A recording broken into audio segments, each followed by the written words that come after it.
Chapter 10 is Closing the General Ledger. This is Neville Box's book. It's basically determining profit or loss. So profit is calculated by matching revenues earned in a reporting period against expenses incurred in the same reporting period. We're using accrual accounting, so we also have credit entries, so creditors and debtors, where we've had a transaction occur. However, we may not have received the actual cash. With accrual accounting though, credit sales are included as revenues, and our purchases or expenses can be from a creditor. Closing the ledger means transferring balances from the revenue and expense ledger accounts to the profit and loss summary account. We do this because we only maintain balances from period to period in our balance sheet. Remember, balance sheet is as at a point in time, meaning everything that leads up to that point in time, and then the next day the balance sheet will be something different. It's just a point in time reference. An income statement is a period reference, so it is from one date to another date. We're only looking at a specific period of time, and then it is comparable. So we maintain our records for an equal period of time so that our income statements are comparable. So for instance, monthly. So we might do it from the first to the last day of the month. Now it doesn't matter if it's February with 28 days or a month with 31 days. We just call it for the period, for that month. We will maintain it. What happens here is we have our profit and loss summary account. Neaten that up. That looks a bit better.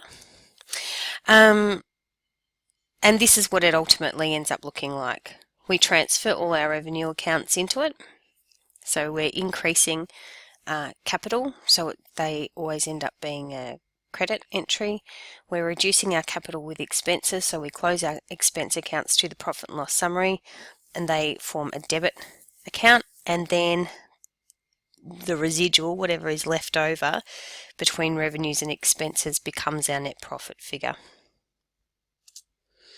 Closing the ledger is necessary to calculate profit for the current reporting period and then reset the revenue and expense accounts to zero in readiness for the next reporting period. To transfer revenue or expense accounts to the profit and loss summary account, it is necessary to make each balance equal zero.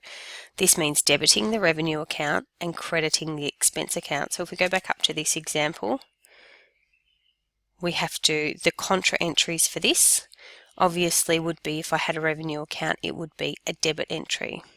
That's probably not very clear. Hold on. Okay, so here's an example from the textbook.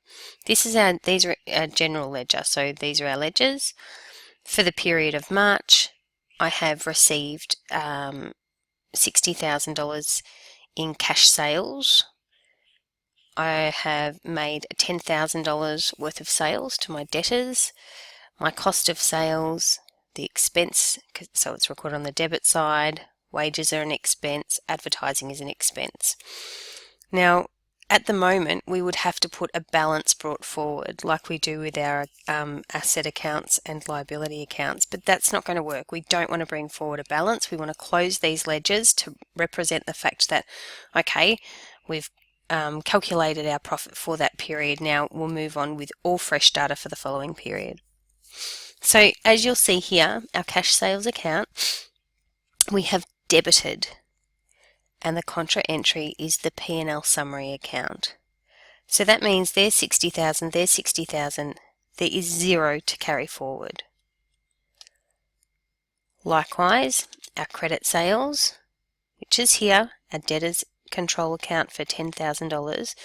In order to reduce this account back to zero, we create the P&L summary transaction, which is $10,000.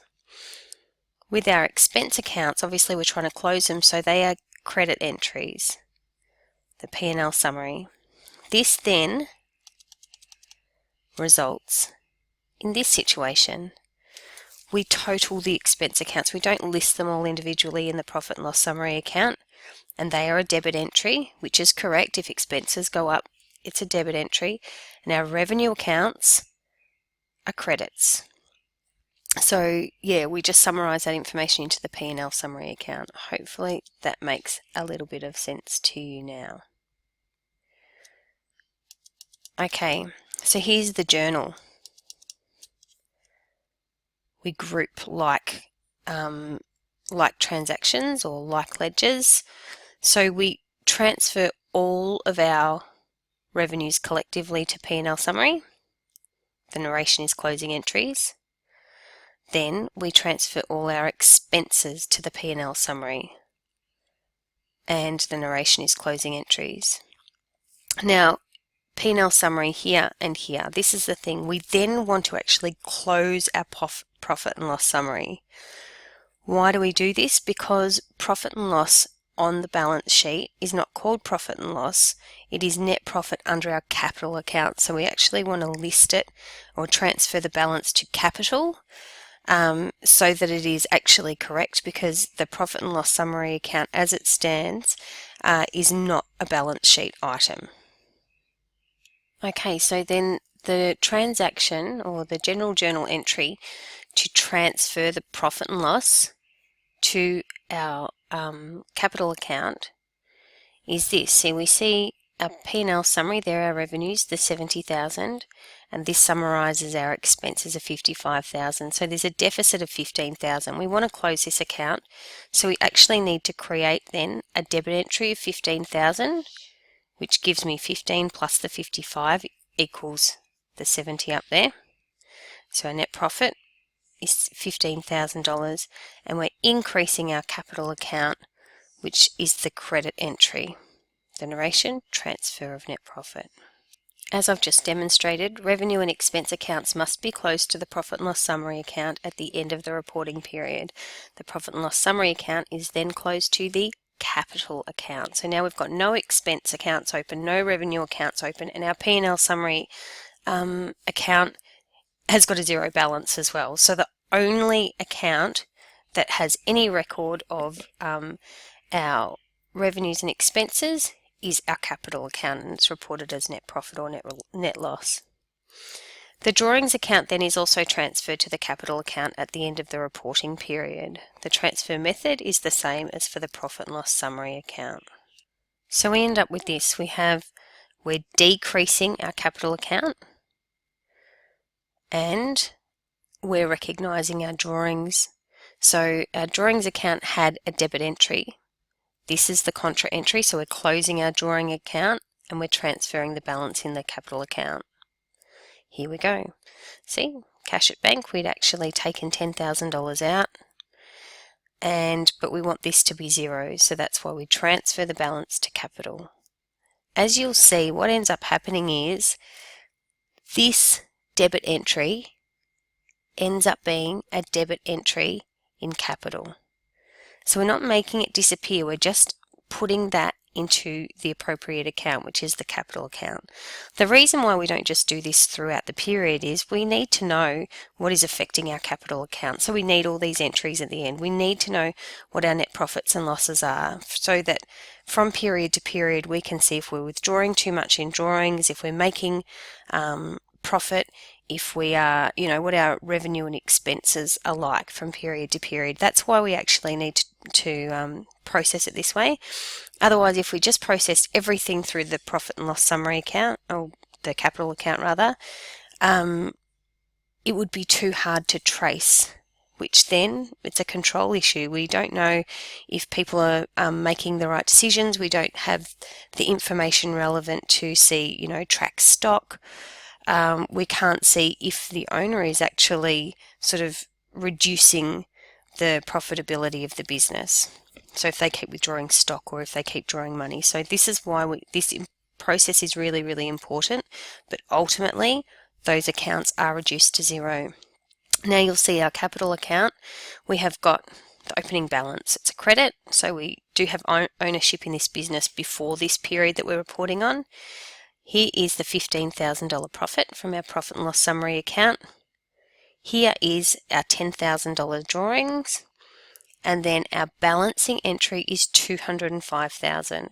So at the beginning of next period, we have got $205,000 out of as an opening balance, which means we have actually increased our ownership by $5,000 over the reporting period. The income statement aids decision making by detailing the revenues earned and expenses incurred during the reporting period and showing both gross profit and net profit. The reason why we do this, we need to know our gross profit. What did we actually earn with it before we spent anything? We have our adjusted gross profit, which takes into account the fact that we've had to pay for the items that we've sold and, the costs associated with selling those things, and then, plus or minus stock gain or loss. We need to know that because we could be earning heaps of money, but the expenses in running our business could be quite debilitating. So for decision-making purposes, which is why we produce reports, we need those pieces of information so we can start to adjust. For instance, if my insurance policy, if from one year to the next my insurances go up by a really substantial amount, I could see that in my income statement, and then I might be prompted to look for a new insurer. It's like same sort of thing with telephones and all the rest of it. So it helps us make decisions about where our money goes in our business.